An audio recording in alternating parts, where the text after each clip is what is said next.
আজকে আছে বরবটি, সঙ্গে নিয়েছি আলু আর তার সঙ্গে নিয়েছি, দেখো ঘরে ছানা মেরেছিলাম তো একটু ছানা নিয়েছি। বরবটি আলুটা কেটে ভেজে নিয়েছি। এবারে তরকারিটা রান্না করব। কড়াটা বসিয়ে দিয়েছি, এবার একটু তেলটা দিয়ে দিই। দেখো, দুটো শুকনো লঙ্কা দিলাম, তেজপাতা দিলাম, এটা হচ্ছে 5 ফোড়ন, তাও দিয়ে দিলাম।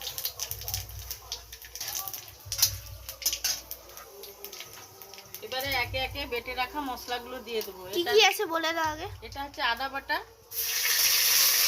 টমেটো বাটা,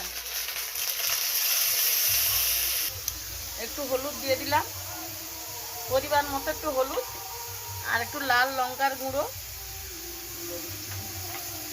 লাল মরিচ যাকে বলে সেটা দিয়ে দিলাম, আর বেটে রাখা কাজু আর মগজদানা আর এটা জিরে বাটা একসঙ্গে আমি দিয়ে দেবো। এটা ভালো করে মশলাটা একটু কষিয়ে নেব। তো মশলাটা একটু জল দিয়ে দিলাম, দিয়ে ভালো করে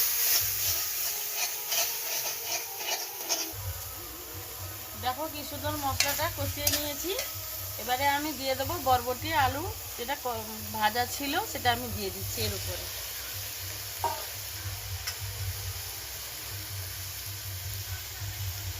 আর দেখো স্বাদ মতো নুন। ছানাটা যে মেরে রেখেছিলাম সেটা হাত দিয়ে আমি এভাবে ভেঙে ভেঙে দেবো।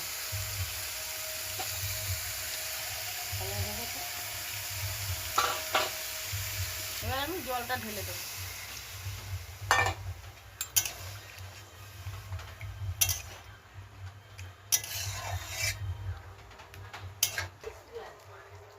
হয়ে গেছে, তো দেখি আলুটা সিদ্ধ হয়েছে কিনা। সুন্দর সিদ্ধ হয়ে গেছে।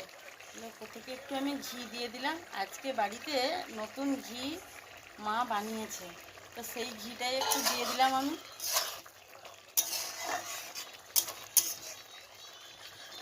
রান্না আমার রেডি হয়ে গেছে, আমি একটুক্ষণ ঢেকে রেখে দেবো যতক্ষণ না পর্যন্ত পরিবেশন করছি। রেডি হয়ে গেছে, তো আমি দেখি এটা কেমন খেতে হয়েছে। প্রচণ্ড গরম, এই জন্য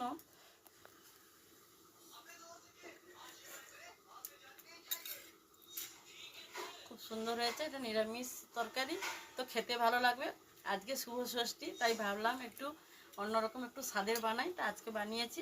তোমরা অবশ্যই বাড়িতে বানিয়ে খাবে, তো কমেন্টে বলবে কেমন হয়েছে। টাটা বন্ধুরা, শুভ দুপুরে শুভেচ্ছা নিও। সবাই ভালো থেকো, সুস্থ থেকো।